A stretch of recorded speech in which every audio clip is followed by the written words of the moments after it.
Not sure.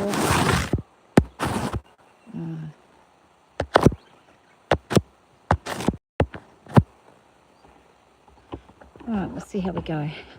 It's a beautiful morning and they're cloud seeding again. You can see those big crisscrosses going across the sky. So usually when they do that,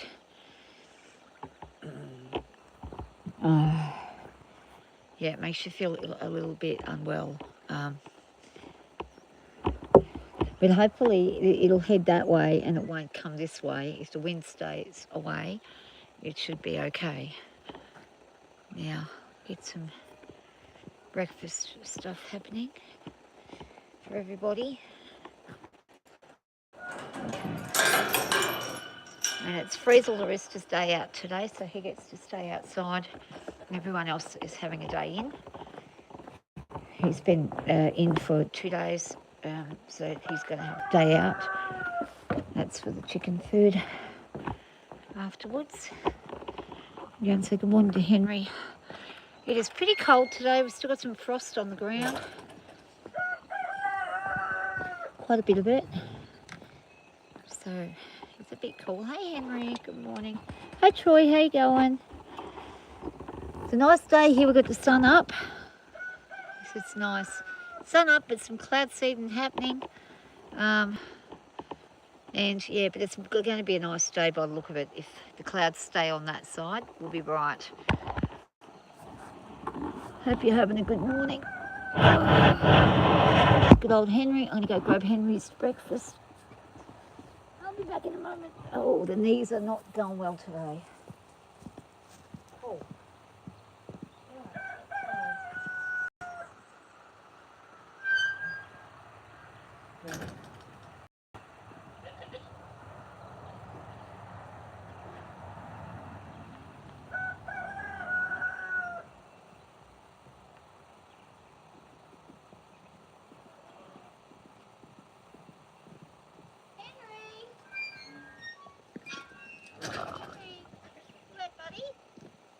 Alright, you ready? Eat a lot of these too. Henry, you don't want to throw it and get it wrong. Let me just throw it over the top. Alright, it's behind you, bud. It's behind you, bud. Today's Wednesday or Thursday. I think it's Wednesday. I don't know what day it is. I think it's Wednesday. Okay. Oh, he's got this tea now. He's happy. Okay, I'm going to grab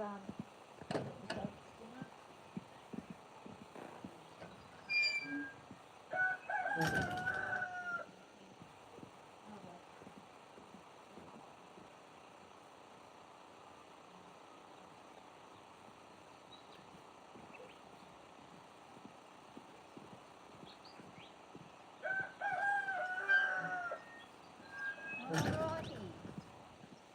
Let's go in, Billy Joe. Are you ready for breakfast? Let's get moving. Today, I'm hoping it's going to stay nice and sunny and warm.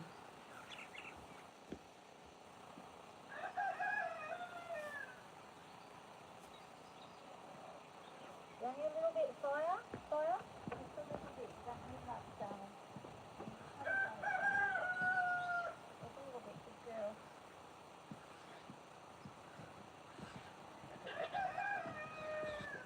Okay.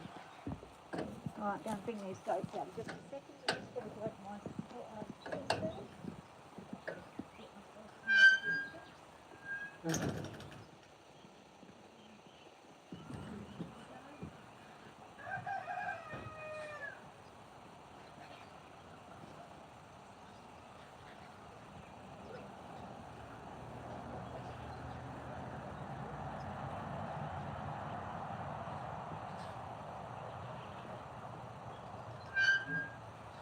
Here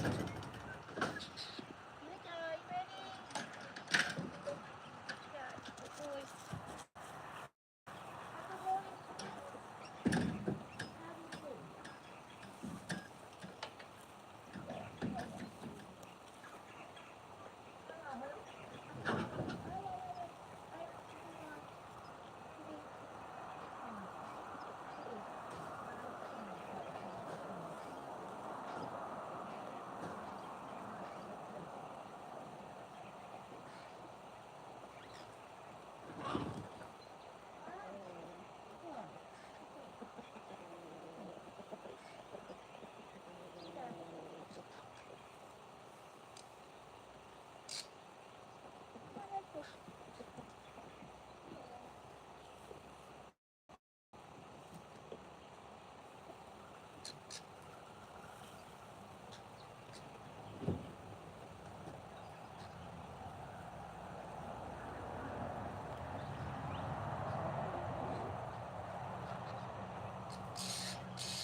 Alrighty, I'm back. Classes started today. Now you're at work. Oh, that's good. Did you have a good morning? Good first day of classes? Oh, it's been a busy morning, busy day, doing all that. I remember when I used to do a lot of stuff and work and classes and stuff, online classes. It was a busy time. It's a lot to do. It's hard going back to school when you're older. My hat's off to you for that, because it's not an easy thing to do. Now I've got to get this hay happening. Go through it really quickly.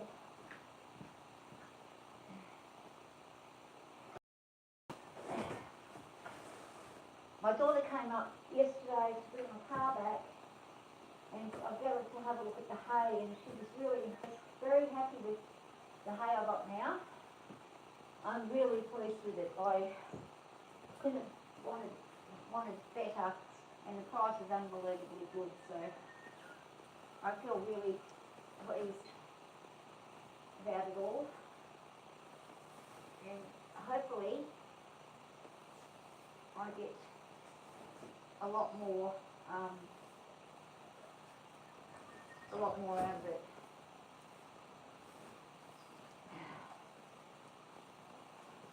It's just good having local people that I'm helping out, and they're also helping me out. It's nice. It feels good. It's a nice interaction. I like having good interactions with people, and about a 2 metre long eastern brown snake is the longest one I've seen. About a 1.6 metre red belly black. But it was a red belly black, but it had a yellow belly. Technically a yellow belly black. But yeah, the eastern brown, it was a huge snake.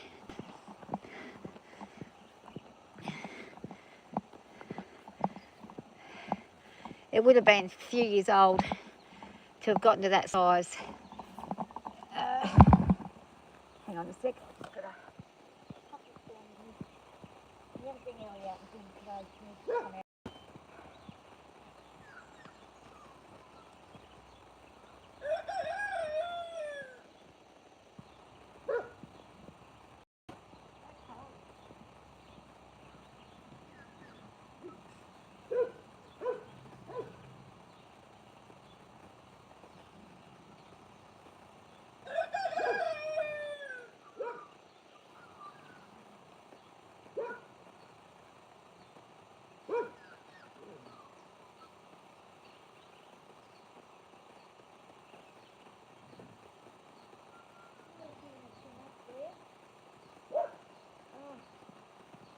I've got to start getting less of these happening because she's going out and grazing. I keep forgetting that no one can hear me, but I've got to stop having less feed happening because she's going out and grazing a lot, so I don't want to... Oh, I've forgotten. Wait, when was your birthday again? It's September, isn't it?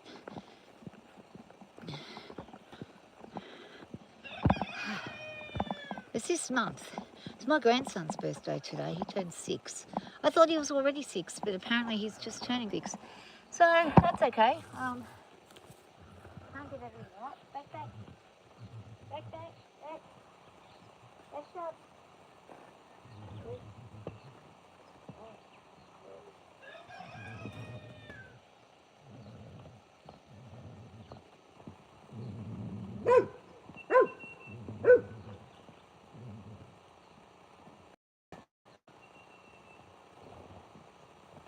Hey, that way, thank you.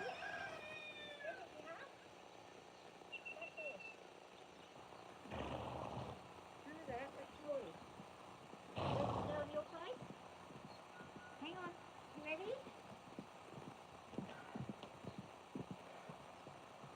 Right, I'm going to get Ellie to come in. Let's hope she does the right thing again. Now, where's that dog? I need to make sure he's not in the way. And make sure that's all good. Okay, good. About a week after mine. Is that still this month though?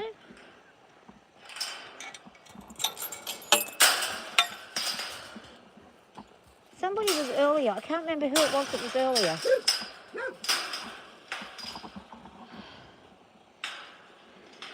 Oh no, I think they might have been. Oh yeah. There's a couple of Octobers, I think. Oh yeah, October. Yeah, I'm September. Yeah. Okay. Yeah. She's been good this morning. Being very sensible about where she's going. How she's going.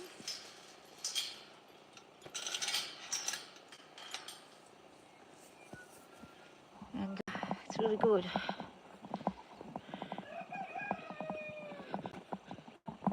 Oh yeah.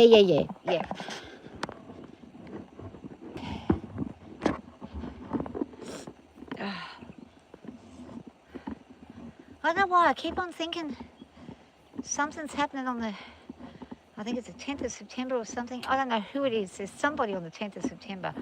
It's probably someone I've known for years and I've forgotten when, maybe. I don't know, but I'll figure it out. I know my grandson's today. I'll have to call him later this afternoon when my son gets back from work.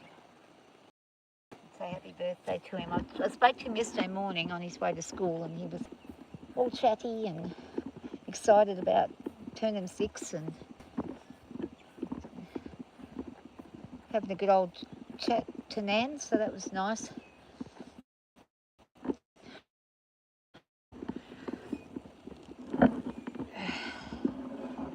Here we go. You usually have a phenomenal... I used to have a very good memory. I have a good memory when it comes to things. This is where I go wrong. I don't have a good memory of good things. I have a very good memory of bad things. It's a protection mechanism thing, but I remember everything if it's around something that is not so good. I have very little good memories. Very little. But I'm going to change that, and soon it's going to be nothing but good memories, I think. I'm going to get to that point pretty soon. I'm hoping. I've been dreading turning 50, but I'm starting to realise it's just part of life. It really is just a number. It doesn't mean anything. It's not a doomsday event or anything like that. And I need to celebrate the fact that, considering how my age is, I'm actually doing pretty well. So I should be grateful, and I am grateful for the good things that I have in my life, and the good people, and the good parts of my memory that's still working, and things like that. Good parts of the brain that aren't ruined. But it's a bit of a journey. I might get on this girl today, later on, and do a bit of work and see what she does. I really want to see what her attitude's going to be today, because we've had a bit of an attitude, both for you, the good and the bad. I mean, I do remember good things. I do have good memories, but I think what it is you look at the bad ones more because you're trying to avoid bad coming back. So you focus on the bad, but it's not a good way to be. You need to focus on the good stuff. And I look back at things and I think, funny times I've had and good things that I've had with people that, are no longer in my life. But I used to not want to look back and see anything good, because it was like, if I look at the good, then I might let them back into my life. And you can't really be that way though, because if you be that way, it just doesn't. It's not a pleasant way to think. So I've got to look back at people and friends I used to have, and it's maybe some fun times I've had. But the reality is I haven't really done anything much in my life apart from the work that I did and the stuff I do at home. I haven't been anywhere or done anything super exciting like most people have by this age. Would you believe it? I've been married twice and never been on a date. Never been asked on a date, ever. Oh no, well, it wasn't a date. I didn't think it was a date. I went roller skating once with a fellow, but that was, I didn't take that as a date or anything, but I think it just was like a, do you want to go roller skating? Yeah, hell, why not? Let's do it. I went roller skating every week anyway. But I've never had somebody ask me out for dinner, you know, where they've gone, hey, I'd like to take you out for dinner. Let's go to dinner. Where it's been all of their own accord, and they've suggested it and they've organised it and they've done it. That's never happened. So I'm hoping before I die that I get at least one of those things to happen, at least one time. That would be nice. It doesn't have to be a romantic date or anything. I just want somebody to ask me to do something or go somewhere that's just what usually happens, just to see what it's like. I think it would be nice. Hi Dominic. Hey Peter, how you going? Physically, you're not doing as well. Yeah, I'm not physically doing as well as what I should be either. But I'm still moving. Whenever I'm moving, my knees are ruined. But whenever I'm moving, at least I'm moving. At least it could be a lot worse. Life could always be a lot worse. I always do think that all the time.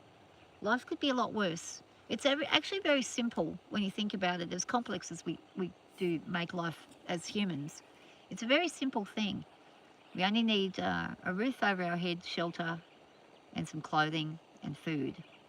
That's all we need. With those three things, with shelter, food, and clothing and water, four things, we have everything that we need. We just want more than we need, and we get greedy and things like that, and it ends up being a chase for money. And we ruin our bodies chasing money with working and things like that, and physical labour is pretty taxing. But we've got it better than the people had it 100 years ago. Back then it was, everyone's body was ruined. By the time they were 50, they were basically dead. So we're kind of living in an era of longevity for humanity.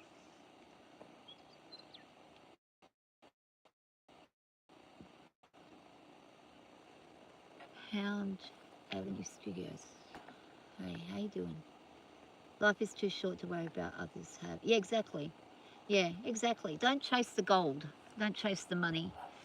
Don't chase don't chase the things that appear to give happiness, because they really don't.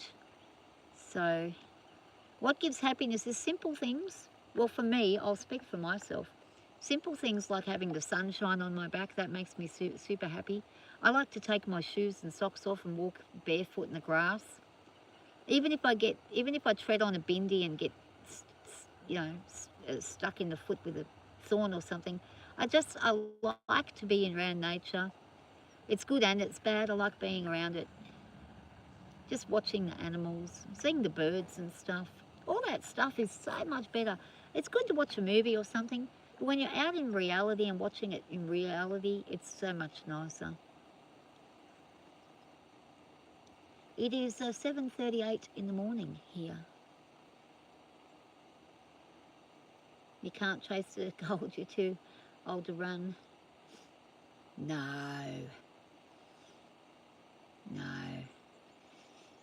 Well, look, I run, and I look so silly when I run. I run all over the place. I'm like Forrest Gump. I'm surprised they don't call me Forrest Gump. Everybody sees me running all over the damn place all the time. I'm always in the paddock running up and down, and I'm on a bit of a main road where people can see me. They must think I'm crazy, because I run and I try to do parkour and I fail at parkour. I've been trying to parkour the fence and I just can't do it. I'm too stiff now, my bones are too stiff. But then I have to look and say, well, compared to most other women at my age, in their 50s, they can't be outside doing what I'm doing. They'll puff out within 10 minutes. I can go all day. backwards and forwards, backwards and forwards. If it's not too hot, I can go all day. And I often do. One time they checked me, they were checking for my heart because I had a bit of an issue with my heart monitor thing had brought something up and saying something was wrong, but it wasn't. It wasn't really anything wrong. It must have malfunctioned, but they made me do a stress test. And the highest level you could get to was 10, and I passed the highest level, and I was just kept on going. And they said to me, "What do you do? What do you do?" And I said, "I ride horses and I run around paddocks all day chasing horses, chickens and goats." And they're just like, well, actually back then it was sheep. And they were like, "Really?" And I'm like, "Yeah." And the doctor says to me, "How many Ks do you think you do a day?" I said, "Probably between 10 to 15 a day, just around my place." And then usually in the evening, I used to walk another 3 kilometres in the evening as well, just to get tired to go to sleep. So he said, "Well, you're extremely fit." This was before I had my accident, by the way. I'm not fit like that now. That was about a year ago. I was still fit, but this was about 2 years ago, maybe 2.5. But yeah.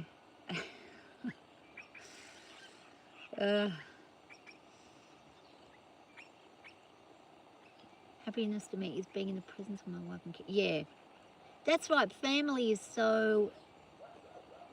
is really important. And my daughter came up yesterday and she didn't come up and took my car and took it in and did. I'm very independent. Usually I won't let anybody do things for me unless I really, really can't do them because I like to be independent. But she came up and did all that for me, and she spent the whole day waiting and liaising and organising my car and brought it back to me last night. And it was such a nice feeling to have that, just to give me a break for a bit. It was so lovely. And yeah, and I said to her, "Oh, you don't realise how much you've helped me doing this today. I just needed it that day." But I don't like to do it often because I don't like taking advantage of other people, and I don't like, if you take too much from somebody and you don't give anything in return, it's not a nice thing to do. It's not a good dynamic. It should be a fair exchange. You're in your 60s and still work circles around the young people. Yeah, yeah. That's good. That's good, Dominique. That's good. Okay, hope it goes well, Troy. Hope it goes well. 17 and can't do any of that, to be fair. POT syndrome, what's that? I don't know what that is. Me too. If I didn't have my animals, I would be lazy probably as well. The horses make me have to do things. My routine with the animals makes me have to do things that, and I enjoy it, doing it because it's them. If I had to just run a marathon every day, 15 kilometres, I probably wouldn't want to do it. But I don't notice that I'm doing so much when I'm out and about with them because I'm enjoying it. Actually, I was talking to this with my daughter, she's got a channel on here called The New Pirate Lord. Her name's Rachel. She went for a walk yesterday and she said, "I live streamed a walk, Mum." But she accidentally muted herself. And luckily someone came on, it was actually Retired Beard, went on there and told her she was muted. But she said, "Mum, it was so nice to go for a walk." Like she walked from the car yard, the mechanics. It's about two or 3 kilometres from the mechanics back home. And she did this huge walk. And she doesn't usually go on walks very much, but she said, "Mum, I really enjoyed it." And she said, "It was good. I'm walking." She said, "I was walking along talking to everybody, and all these people are saying to me, 'Oh, where are you?' and all this." She said, "I'm doing all this big explanation of everything." And then suddenly she realised about 20 minutes into the walk that nobody heard anything she said. She realised she was muted. But yeah, it's a nice thing. Going for a walk is a good thing. I like going for walks. I like the afternoon walks the best in summer when the sunset's happening.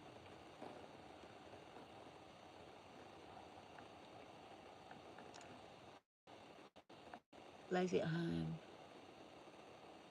Oh, you work at a kennel barn and zoo. Wow. Yeah, that would keep you busy for sure.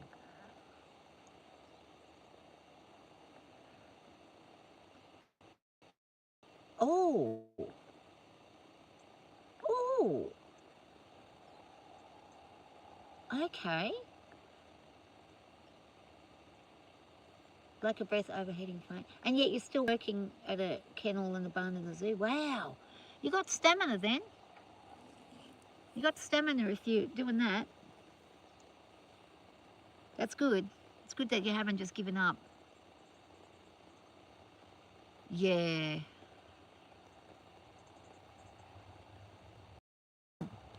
That's very inspiring. That's very inspiring indeed.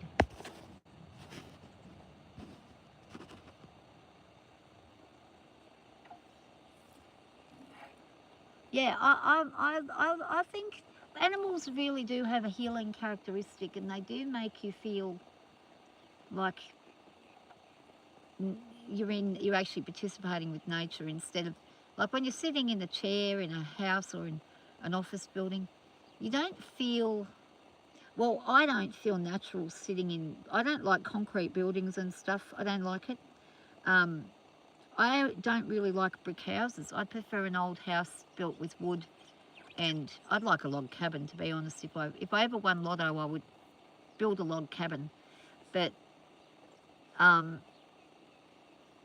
those big, in the cities where they have all those big giant towering flats and things, when I go around them, I actually get very depressed being in the city. I don't like it. I've had to go to the city a few times over the years, and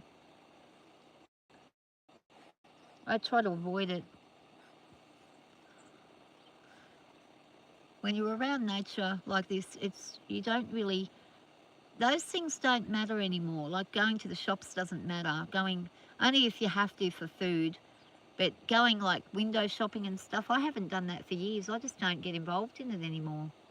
I look at the stuff in the shops and I think, oh, what a lot of rubbish. Gosh, this whole world's just full of rubbish and things that aren't really necessary.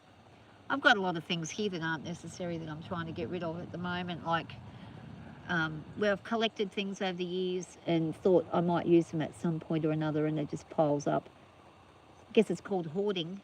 And I've been getting rid of it all bit by bit over time, and it's getting to a stage where it's finally starting to get really tidy and looking good.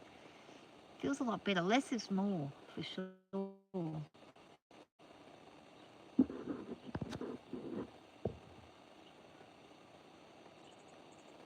You got a farm, 165 dairy goats. Wow, 1,500 beehives. Oh, chickens, quails, and 2 pairs of Australian black swans. Wow.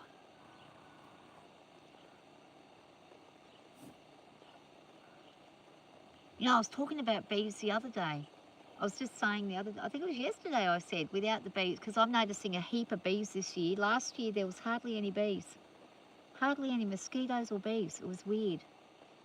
But I'm noticing at the moment a lot of bees, and I get a lot of, oh, what's it called that?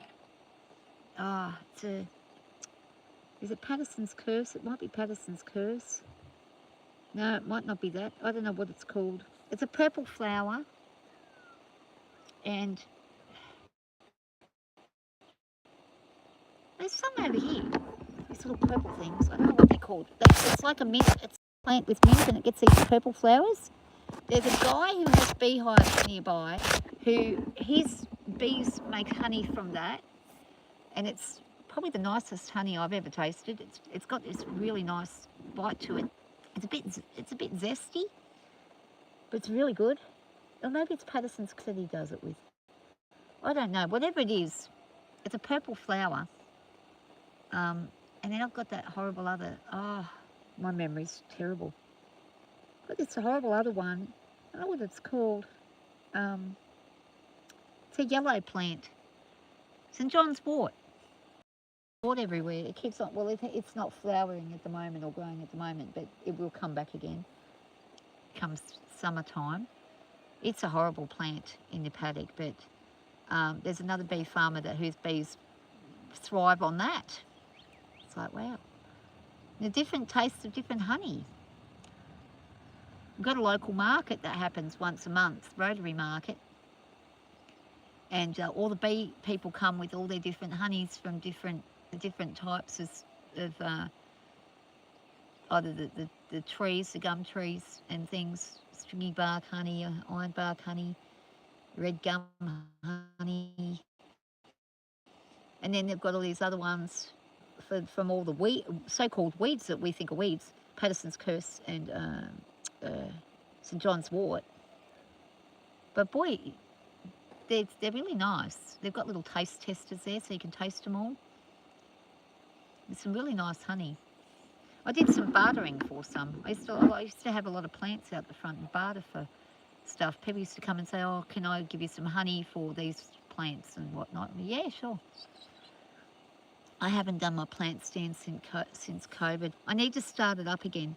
It's a good way to have people, meet people and have a chat with people, and people stop by and stand, sit out the front and have a chat with you, or stand at the gate and have a chat with you for a few hours even sometimes. I used to get regular people who'd come past, people that used to travel from the Blue Mountains. There was a lady that used to come from the Blue Mountains and head up this way, and she used to say, oh, she'd be travelling like for hours on end, and she'd say, I always like to come up your road. She goes, I go out of my way to come up your road because it's a scenic road, just so I can come and have a talk to you, because she said, well, where I live, nobody wants to talk to anybody. It was pretty crazy. I haven't seen her for a few years. Maybe I need to put the plants back out and then she might come back. She was a really nice lady. She liked cats. I love cats. Love cats and dogs. I pretty much love every animal. There's really no animals I don't like. Some breeds of dogs I'm scared of. I don't like going around dogs that have the staffy and bulldoggy look. They scare me. German shepherds are scary. These beeswax eaters are staying and start making candles. Ah, yeah. I think it might be. There's a lady down the road from me who makes beeswax candles. I don't know if she makes enough to do a living on it though, but yeah. You have 7 acres of wild lavender. Oh, wow. Okay, Hound Wave Studios. I thought it was the Hound Avenue. Hound Wave Studios. Okay. Have a great day. Bees make wax all the time. Yeah, you make candles, hair conditioner. Ah, lip balm and hand lotion with beeswax. Oh, that's cool. Welcome back, Troy. Just talking about bees. You'd be interested in bees. I'd like to do bees, but I'm scared of getting stung. I have bad reactions to them. If I do get stung, I swell right up.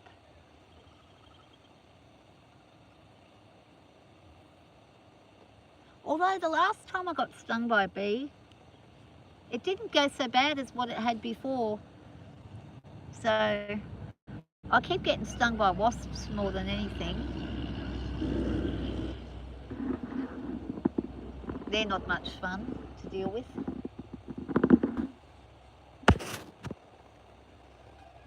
Oh really? Your dad was a beekeeper?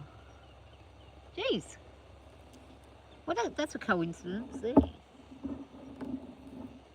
Well, Dominique is a beekeeper.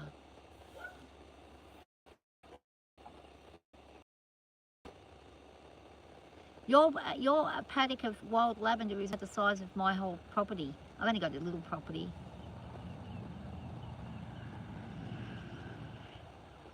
Ah, yeah, okay. We have a wild bee thing up in one of the gum trees over there, over the back. There's a big wild bee thing. There was one in the gum tree near my house, and then they moved the colony. They moved it. They took their hive and left probably about a year after I moved here. They just went, and then the beehive fell down. There was nothing in it. It was just all dried up. I don't know why they left. Maybe they died off. But they were wild Australian honeybees. I get a lot of the wild bees here that aren't the European bees. The Australian bees apparently don't sting. It's the European bees and the other species that sting, but the Australian honeybee apparently doesn't sting. They're a bit of a lighter colour. They're like more a caramel colour than a yellow. I've encountered quite a few of them.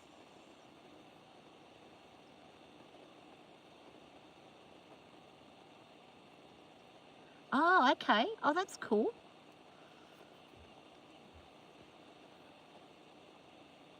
I know they're getting really strict with the bee things at the moment because they were having some trouble with, I was watching a documentary on the bees in Australia, that mite thing that gets into the bees. They were saying that they had to destroy quite a few colonies of bees. But now they're doing something. There was something some breakthrough they were having where they could basically rid the bee of the actual thing. I don't know much about it, but it was on that Landline show called Landline, that basically tells you everything that's going on with the things in the country, on the land, in Australia. They were talking about the beekeepers. It's really interesting.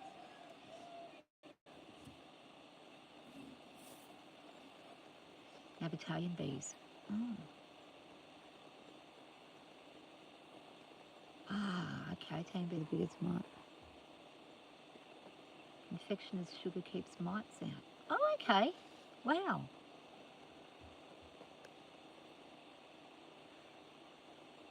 It's a whole world, isn't it? It's so fascinating. Like, it's like the horses. Like, there's a whole world of knowledge there. Some people, they just have one horse and they don't know that much about anything, but they know they're one horse and that's it. But once you get a herd of them and you're in a different dynamic, and then when you're doing other things or they're in the wild and stuff, you learn a lot more. It's like with the bees and things.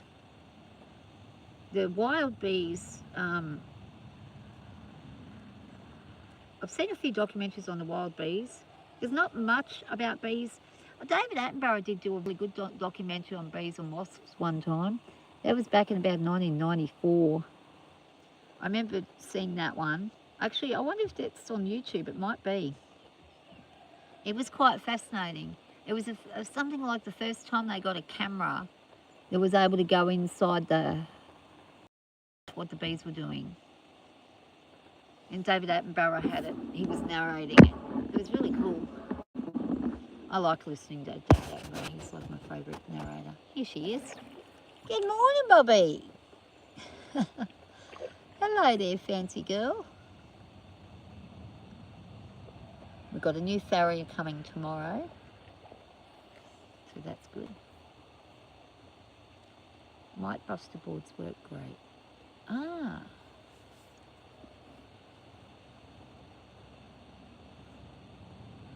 I have no idea what a mite buster board is, but I should go and look all these things up, get myself a bit more educated. I didn't realise how many things there are in the world. All different stuff, so complex. Same when I got chickens. There's not many documentaries on chickens. There's not many people who delve into the chickenhood. But chickens are extremely complex in their flocks, like when they're pecking orders and things like that. There's a lot of complexity with chickens, and there's little things you can learn. You can read them, and you can literally understand their language. If you spend enough time with them, you can tell what the sound means. And like, I know if a hen's going to go and lay an egg, they'll do this really soft little chuckle right before they get on the nest. It's like a rolling kind of sound. It's very soft, but if you listen, it happens. And then, sure as heck, if they do that sound and they sit, they'll lay.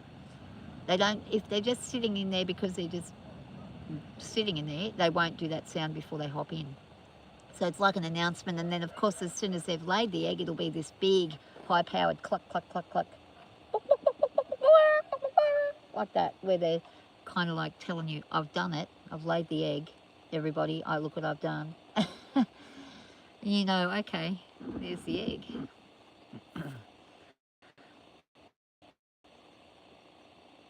You can catch wild bees and integrate them into your bees now. Wow!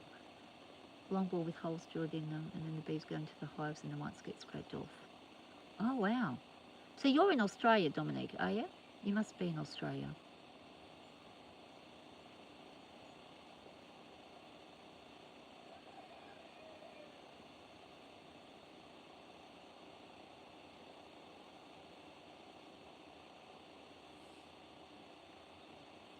That sun is getting hot.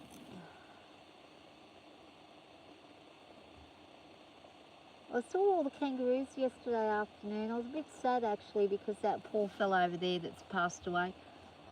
I was wondering if they're looking for him, if they realise he's dead. They must realise he's dead. It must be, I don't know. I don't know how they think. I'd like to know though. They were all up on the ridge yesterday and they were in little clusters. They weren't all together in the big pod. They had about clusters of 5 or 6 of them.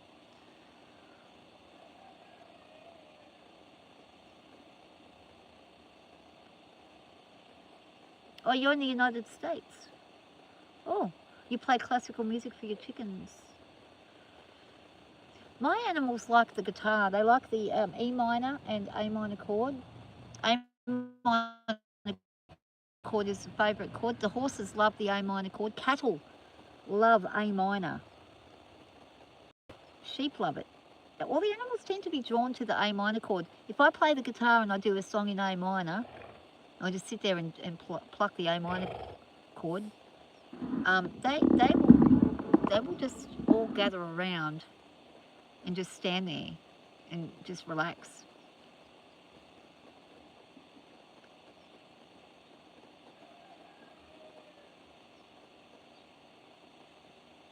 I've heard a lot of things about playing for plants. Yeah. I would definitely like to try seeing what happens to my chickens if I play an actual orchestra. Like get a record and play an orchestral, maybe some Beethoven or some Bach or something like that. Vivaldi. I'll play them the 4 seasons. I like playing Moonlight Sonata. I can't play it on the piano, I'm hopeless. You would think I'd be able to play Moonlight Sonata, but I cannot do it. I don't know why, but I love listening to it.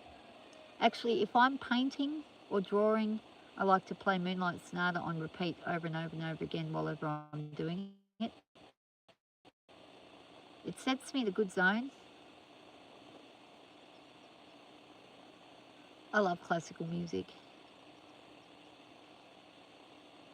Actually, one of the best singers that's ever happened, Demi Roussos, who's a Greek, who was in a progressive rock band called Aphrodite's Child. I like playing his songs every now and again. When I play them, if I'm painting and I'm playing Demi Roussos' song, that helps me go into a good zone as well. Music is crazy what it can do for you. Yeah, yeah.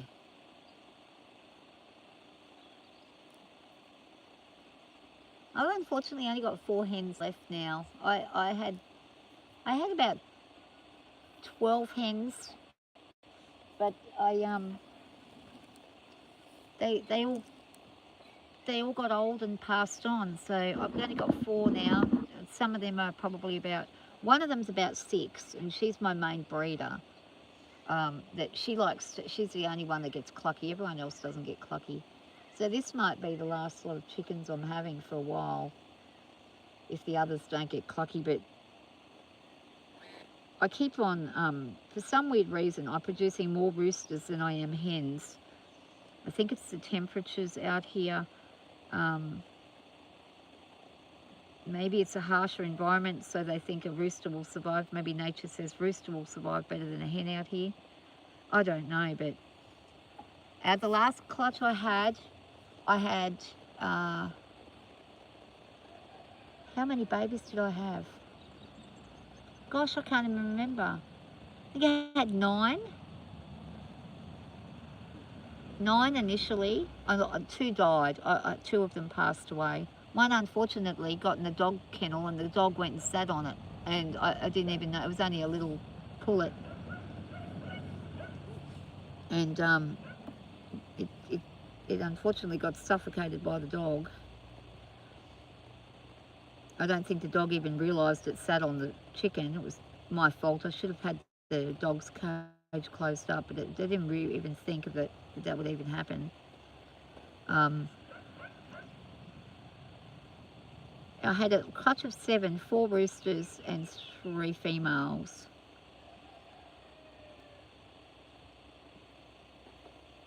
I've still got 3 of those roosters. I've got 4 roosters altogether. I've got my main breeder rooster, he's really old.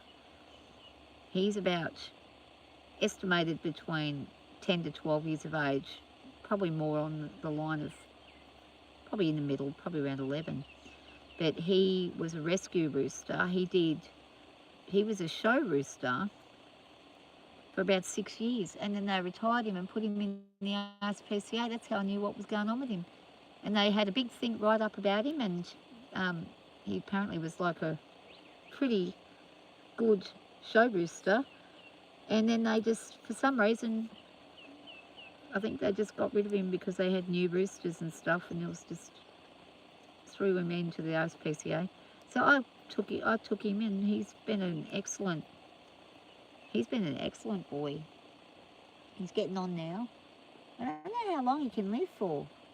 It's probably, well, somebody else said to me, if they're in really happy conditions and they're really doing well, they can live very long lives. But the average hen lasts around 7 years. 7 to 8 years. I had one hen that lasted about 10 years. Her name was Raven, and she lasted about 10 years, and she died of old age. She was a great chicken. She was a Australorp. Most of mine are eyes brown crosses. They're crossed with whatever my rooster is. I don't even know what he is. He's some kind of Chinese bantam thing. I don't know what he's called. Somebody would probably know. I tried to find one that looks like him. I didn't find one exactly like him, but he has some kind of Chinese thing in him. He's kind of like he's not like a silky, but it's hard to explain him. He's over there somewhere. I don't know where he is. Breezy! Is it Pop? I don't know where he's at. There she's having another drink. She says, I'm back again. Yeah, she lived till 10 years, Raven. But she didn't have, so the eyes of browns that I have, they lay prolifically. They lay every single day. They do it for about 3 years and then they stop laying. 3 to 4 years of eggs and then they stop. So by the time they're 6 or 7, they've stopped laying for a couple of years. A lot of people get rid of them as soon as they stop laying. I don't. I keep my hens. I thank them for the great work they've done for me. I appreciate what they've done. I will never ever get rid of one just because it doesn't lay an egg. I understand the bigger farms, the logistics of keeping them, but on a little place like this, even if I'm getting nothing out of them, I'm getting joy out of them anyway. I enjoy watching them. I just love their whole way of being. They're beautiful creatures. My chickens are lovely. I love them. They're actually they're very compassionate beings too. I've sat down and been upset sometimes and been having a cry, and then I look up and there's a couple of hens and a rooster sitting there, just sitting right next to me, just watching, just patiently standing. And they don't leave me until I get up and go. They're really good, very compassionate. People say their intelligence is that of about a 7-year-old. It is on some levels, but I think they're a bit more smarter than that too. They have understandings. They have understandings of, I think they have an emotional content in their head. to a degree. It's different to us, but they do have emotions. They do have, I've seen them have empathy with other chickens. My older rooster, he can have empathy on the young roosters, but when they get a certain age, then he's not empathetic with them. Then he's like, no, get away. But he's very empathetic. If there's a sick hen, he will empathise with the sick hen and he'll look after it. I actually lost a hen maybe about 8 or 9 weeks ago. She was another one that she was unable to breed for the last couple of years of her life, but she was having problems with her heart and stuff, and she was getting a lot of swelling and things, and you had to drain the fluid, or she would drain it herself, and I just put her in with him, and he just looked after her like nothing. Like, I just thought, my God, if that was a human, that would be like one of the best people to have as a husband. This rooster is so good with this hen. Usually if there's a sick hen, they'll attack it and they peck at it. He doesn't do that. And he's a healthy boy. He's not ill himself. He just looks after them. So if any of the chickens are ever unwell, I pop them in with him and he just takes care of them. Nobody does documentaries on chickens. I think David Attenborough should do one. Should have done one. Well, he's too old now. I don't think he could do one anymore, but someone should do a really good documentary on them.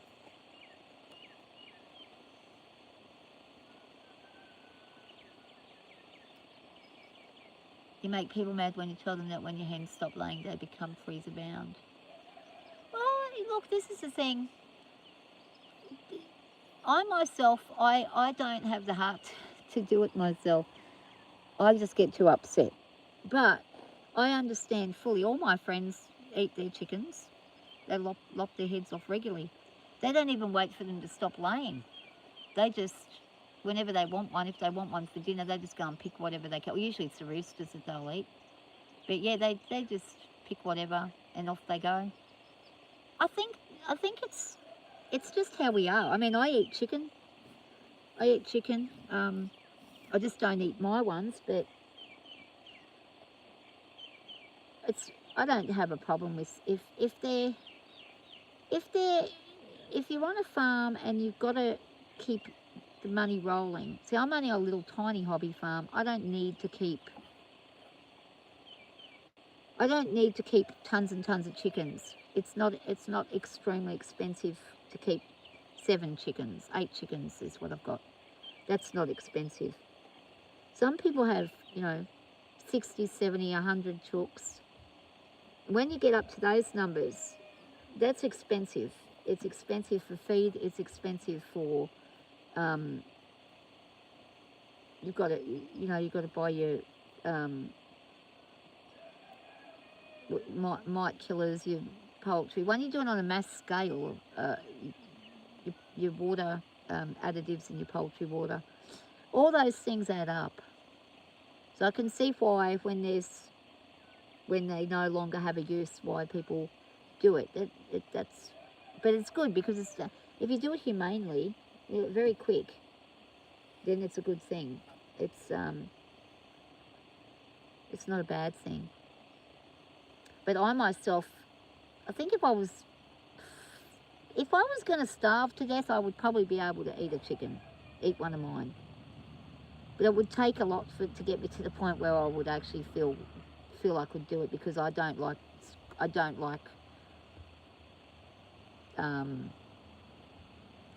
blood. I don't like doing things that are hard like that. But I know a lot of people who kill their own cattle, their own sheep, and sometimes I think to be able to do that is actually a very, very big, good skill to have. My neighbours kill their cattle and sheep. They get a fella to come out and they do it, and I can see it when it's happening. I choose most of the time not to watch or anything like that. I don't really want to look at it. They will, occasionally you will hear them panic when they get hoisted up right before they slit their throat, and you'll hear them scream out. The lambs, they might scream out a bit, and it's like, oh, but it's very quick. It's over with very quickly. It is unpleasant, but it's quick. When I had my sheep here, I didn't get any of mine done. The butcher guy said to me, oh, I can do it, I'll do it. He said, I'll take one home with me and do it at my place if it bothers you. And I just couldn't do it. I couldn't eat them. I could eat someone else's sheep, but I couldn't eat mine. I was too friendly with them. Not good. Yeah, you can hunt wild game and stuff, yeah. Oh, that's nice if you get help. Yeah, that's nice when you can give some eggs to other people. It is. It's good to help people if you can. Chickens are great. I used to do ducks as well, but then the ducks just got too messy and too loud, and I had Muscovy ducks then, and they were good because they were a bit quieter. But the trouble with them is that they do fly and stuff, and mind you, they never ran away. But I had something happen, and I thought I was having to leave here and sell up, so I just got rid of all the ducks. But duck eggs were pretty good. I like baking with duck eggs. They're great for cake making. Any kind of pastries, if you use a duck egg, it's really, they're actually really rich. But I don't like eating the duck eggs by themselves. Just eating the duck egg. I prefer a chicken egg.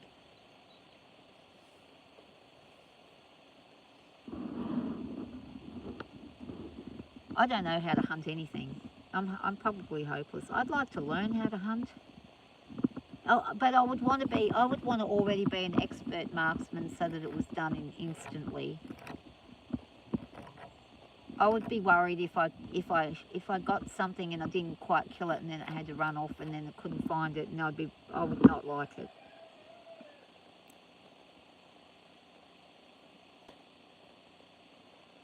The good thing about the wild animals is they've lived a wild life, and they haven't been locked up in captivity.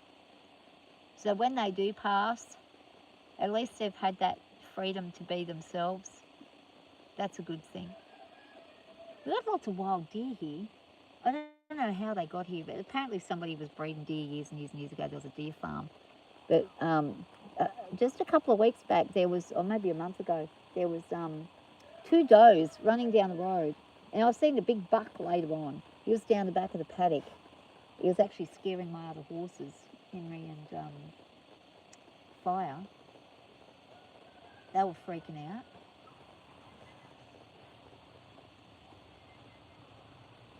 Oh, you trade eggs with... Yeah, that's a good idea. One person has ducks, one person has chickens. My friend down the road, well, she's not exactly a neighbour. She's about 20 kilometres away. She does quails. She does chickens and quails. She does quail eggs.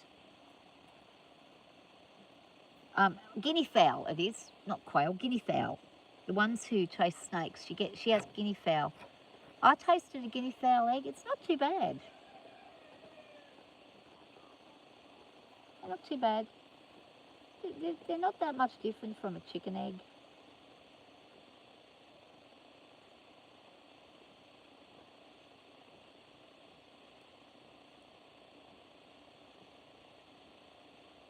This horse is just munching away. Oh, I've got to go and go. I'll go into the other paddock. Ugh. See how these two are doing. I can hardly move today. My knees are shot. I have no cartilage left in them. And every time I move, it's like grating. It's putting a cheese grater on your bones when I'm getting up and down. When it warms up, it's not so bad. I need to get some emu oil. Apparently there's emu oil that you can put on it that works. They're cloud seeding. Do they cloud seed over where you are? See, they're cloud seeding right now. You can see that. But the line there in the sky. Trying to make clouds. It did it earlier over there, and now it's all gone that way.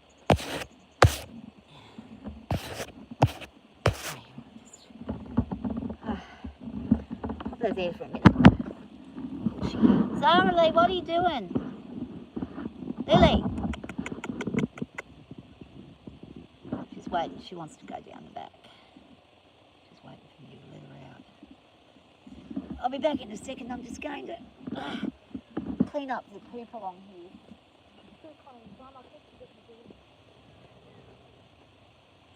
Lily? Want to go out?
Rightio. They've gone down the back. Okay. Yeah, she is a pretty buckskin, that one. Zara, she's beautiful girl. Got a bad attitude, but she's good. She's a good horse when you figure her out. Figure out what she's up to, and you can get to her. She can be a nice girl. She bluffs a lot with being pretty crazy. Yeah, but she doesn't cry us. Okay.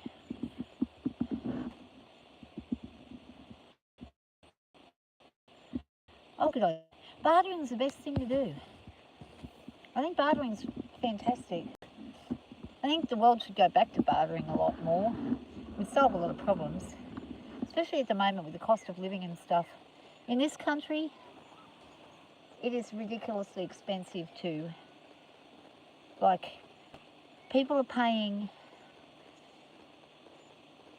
more than half of their wage for their rent, and then almost the same for almost half their wage for their food, and they're left with nothing by the time they've done all that. They're left with nothing, so they're just getting in debt and in debt and in debt.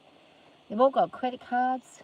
The average debt's like something like, for a basic average debt on a credit card is something like $80,000 per person. That's young and old. Young people, I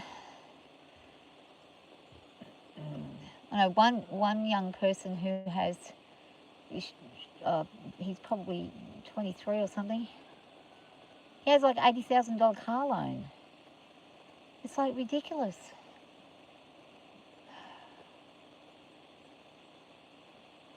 Like, yeah, you want to buy a house, it's nearly impossible. Young people have given up. A lot of people are just leaving in droves because of it. Oh, the old boy, he's got cancers growing on his face and tumours and things, so they had to take a tumour out of his eyelid. Unfortunately, after they took the cancers off, another one's already erupted. But he's 13 years old, so he's an old kelpie, old red kelpie. He's asleep, I think. Yeah, he's asleep. So he's just got stickers in his. Oh, hey, it's okay, mate. He's got stickers in his eye. We're just waiting for them to get to a point. They've been in there for 2 weeks now, so just waiting for those stitches to come out before we can take the cone off. The doctor kind of said 2 to 3 weeks. But yeah, he's an old fella. I don't have credit cards either. I've never had credit cards. I've always paid cash. Oh no, one time I had a thing called a Grace Brothers card years and years and years ago. I didn't have it for very long. I had it for about 6 months, and I realised I had no idea what interest rates and things were. This was when I was very young, when I first started working. Someone said to me, get a Grace Brothers card and you get discounts on anything that you need to buy, like if you need furniture and stuff. They give you discounts. They give you discounts, but then they're charging 24% interest. This is back in the 1990s. I was like, all right, I'll get one. Hi, Bobby. Hello, Mom. Hello. Hello, Miss Ellie. Hi, Miss Ellie. She says, no, you got nothing there for me. Go this way. She keeps going in circles. She likes going in circles for some weird reason. I think she's full.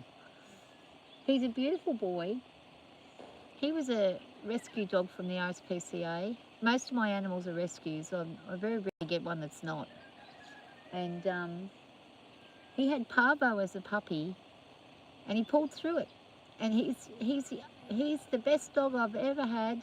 He's never been sick a day in his life, and only now that he's 13 that we've ever had to really do anything other than get him his usual vaccinations. But other than that, he's been a perfect picture of health. And kelpies generally live anywhere between 10 to 14 years. But my vet reckons how good he is, he could probably go another 3 or 4 years if the tumours don't return. But if they return and they become cancerous, then I don't think we would try anymore at this age. He went through a lot going in and having that done, and it is a risk. Actually, putting them under is quite a risk anyway at this age. But he came out well. But the vet sort of said if it all comes back and it happens real quickly, you know, she'll monitor it and she'll just tell me when it's time. He's deaf as a post. He can't hear anything. He's blind. He can see through shadows, but that's it.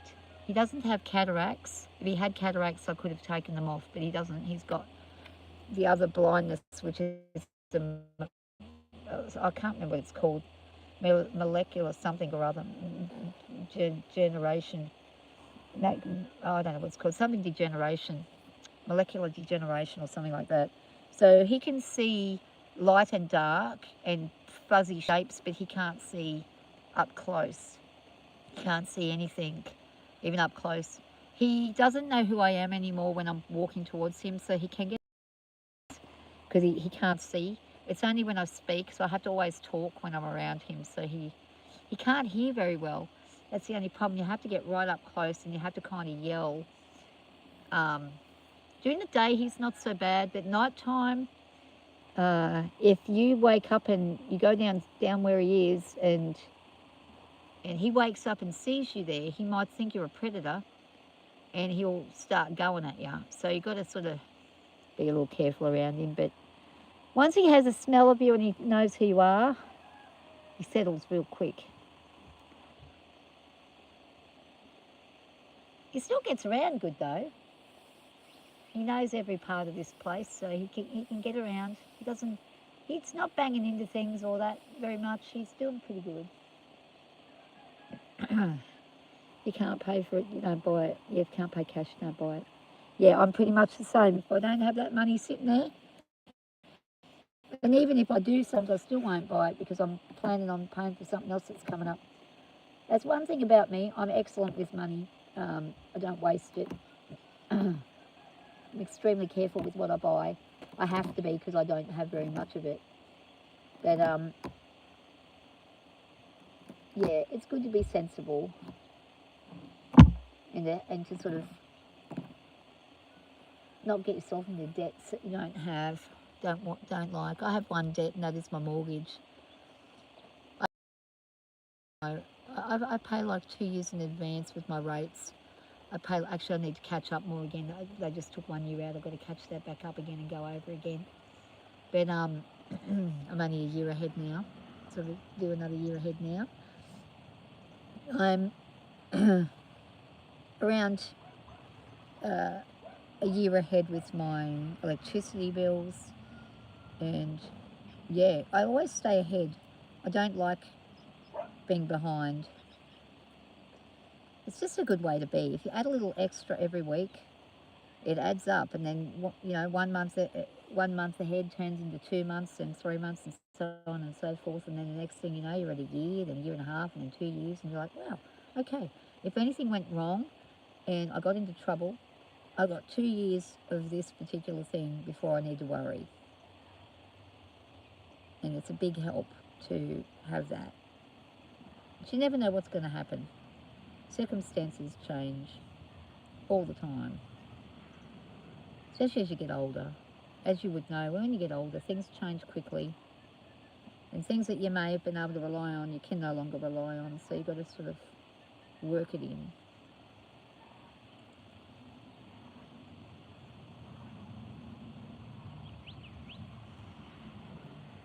You have a cocker spaniel who's going blind too. Oh, yeah. It's hard when they're going blind. But you know what? I look at it this way. If they've had a really great life and they've got someone who's a really good person that cares about them, they're in a good position, even if they're going blind. They're still happy. As long as there's quality and they're happy, as long as he wags his tail and shows that he's happy when I'm around and shows that he's, still got some joy, we'll keep him going. is when the quality becomes no good, that's when I won't. I'll say no. It's time. A lot of people want to hang on to them even when the quality is bad, but really not helping them. Animals, my vet says this to me, her name's Clancy, and she says this to me, Angie, an animal doesn't know time. It doesn't think forward into the future. It doesn't think about what's going to happen in 10 minutes. It thinks about only the here and now. It's only humans who do that. They don't, well, some animals do plan ahead because some animals plan ahead for breeding purposes, like birds that will build a nest ahead of whatever. But it's always the here and now with the animals. And unlike us, we tend to think ahead and plan ahead. They don't have that foresight. It doesn't matter to them if there's a tomorrow or not. All they're worried about is the here and now, and if they're comfortable and they're fed in the here and now, and if those things happening, then they're good. But if they're constantly miserable, they don't want to spend 6 years trying to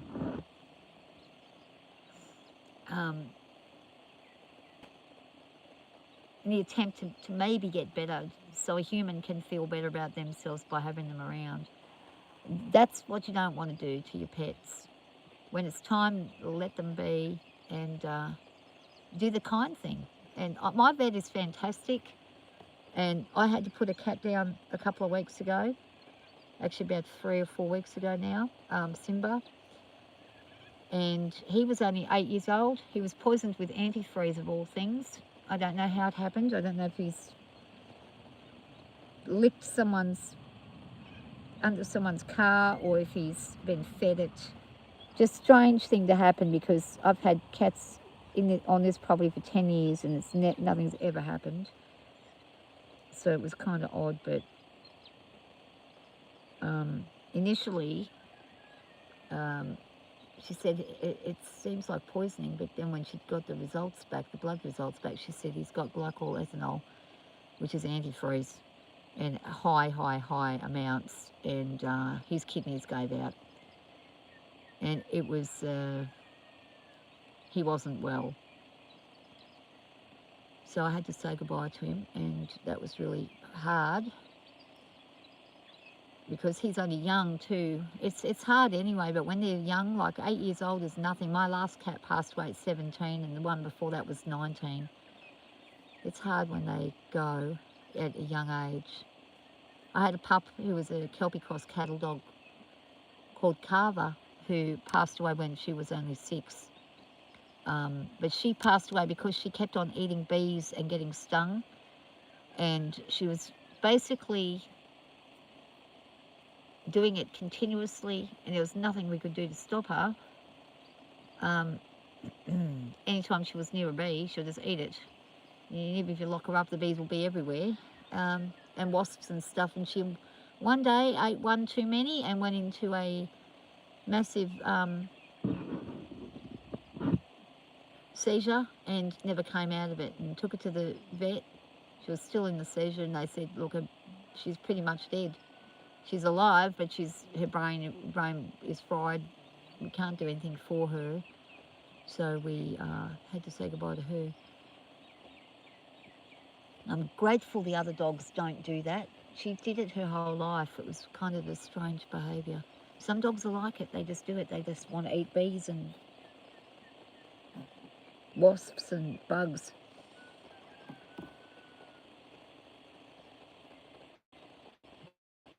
Yeah, antifreeze is not good.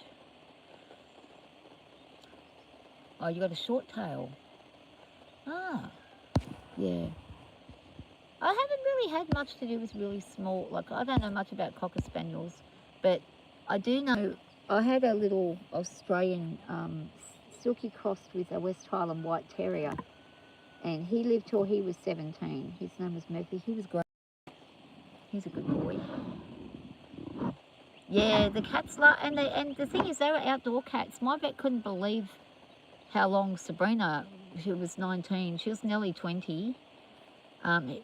Her being an outdoor cat who lived outside most of the time, she'd come in when she wanted to, but she preferred to be outside.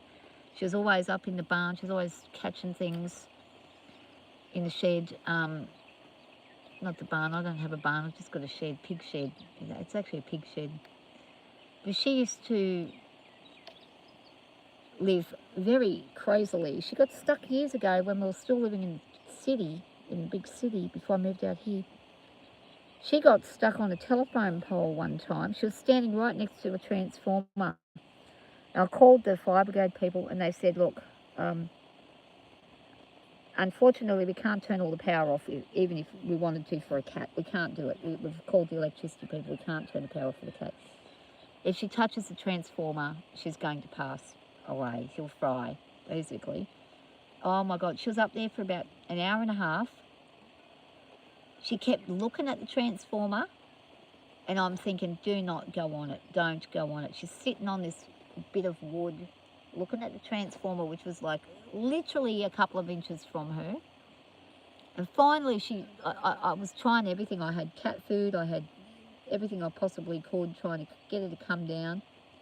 Finally, she decided, I'm going to come down, and she actually came down.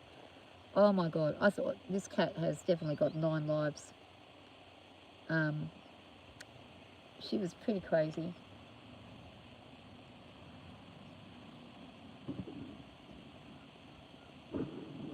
You were his 10th, wow. Poor thing. Well, I'm glad he's got a final place to go.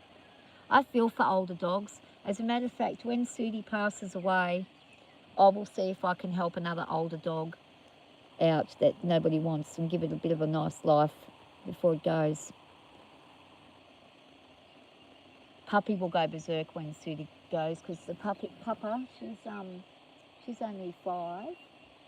Where is she? Papa? Papa? Oh, there she is.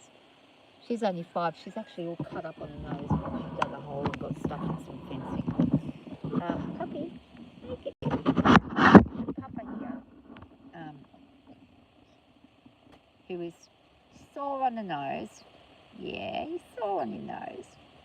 When Sudi had to go to the hospital, she was fretting so badly. That's what she did to herself when he was put in the house and she couldn't be in there. She started digging holes and got herself stuck in the... She broke the fence wire and got herself caught in it and dug into her nose and ripped all her nose up, silly thing. She frets if he's not there, so she's not going to do well without having a companion. So I'll just go and get another rescue. Just get a little small dog that's just quiet and just needs somewhere nice to be. The old ones never get rescued. I used to rescue the older cats to give them a home as long as they were going and whatnot.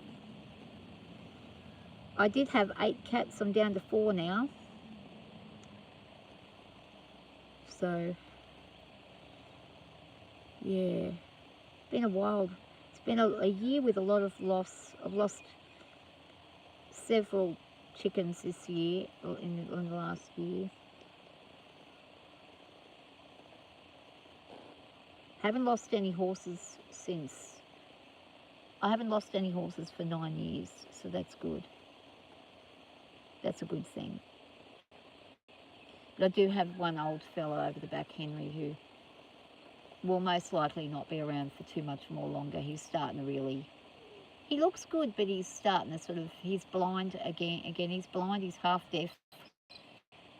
He's got a paddock companion in there with him who's keeping him going. It's the best thing I did was get him his paddock companion.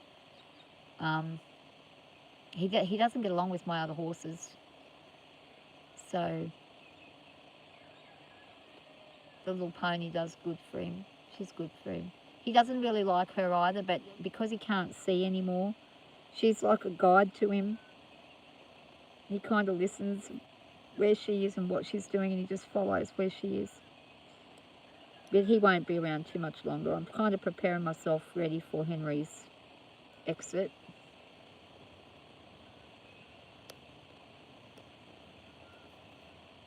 I hope he can just go naturally. I don't want to have to intervene if I can help it, but we'll see how it goes. Do I want some more cats? I know, I'm probably going to have to stop getting anything of anything anymore. I might not be here much longer the way things are going, so not here on Earth, but I might not be here in this place. I have to wait and see what happens, but yeah, we'll see. But it's good that it's nice talking to people who are similar. Us rescuers, there's one thing though, rescuers have to make sure that they look after themselves. Sometimes we rescue too many things, and sometimes we rescue the wrong things, and it should be left to someone else to rescue some things. So sometimes it's a good thing to just not do it sometimes. I have an urge to rescue pretty much anything that comes across my path that's having trouble. But sometimes I've got to say, well, I've got to look after the ones I've got here. And I've got to think about that, especially when they're getting older and the expenses of vets and things. It can get pricey. So you've got to think of those things, the upkeep and stuff. Okay, you have a lovely day. Good luck doing your laundry. And enjoy your babies as well, your animals. Lovely to chat with you. So I'm going to head off for a little bit. I'm going to give her about an hour to have a bit of a break after eating. I'll give her an hour or two maybe, and then I might come out and have a ride on her around 11 o'clock in about 2.5 hours time maybe, if it doesn't get too hot. Otherwise I might leave it till later in the afternoon. But I would like to get on her today, but I just wanted to have a bit of time to digest all that food. She's still got chunky stuff over there, so she's still got a fair bit to go. And we'll see how we go. The others are off doing their thing. We've got a city boy over here doing his thing, so yeah.